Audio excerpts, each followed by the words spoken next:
ఆ మహానుభావుడు వీరభద్రుడి యొక్క ఉగ్రకళ తగ్గకపోతే దేవతలందరూ కూడా వచ్చి స్తోత్రం చేసినా ఆయన ఉగ్రత శాంతించకపోతే అప్పుడు మళ్ళీ జగదంబని ప్రార్థన చేశారమ్మా దేనివల్ల తగ్గుతుంది అంటే అమ్మవారంది నా 16 కళలలో ఒక కళ భద్రకాళీదేవిని పంపుతున్నాను అంటే ఆ భద్రకాళీదేవి వచ్చి అశ్శరభ దశరభ అశ్శరభ ధరభ అంటూ ఆడింది.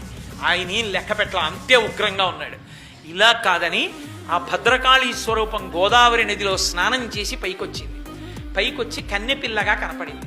కనపడేటప్పటికి ఇంత ఉగ్రస్వరూపము తగ్గిపోయి ఆమె చిటికిన వేలు పట్టుకుని మన ఇద్దరం పెళ్ళాడదాం అని నడిచి వెడుతుంటే మునిమండలి కనపడింది. మునులు కనబడ్డారు. వాళ్ళు వీళ్ళిద్దరికీ మాకిద్దరికీ వివాహం చేయమన్నారు. ఇద్దరినీ ఒకే పీట మీద కూర్చోబెట్టి గబగబా పీటేసి ఒక పీట మీదే కూర్చోబెట్టి ఇద్దరికీ పెళ్లి చేశారు. అందుకే మునిమండలి ఇప్పటికీ తూర్పుగోదావరి జిల్లాలో మురమళ్ళ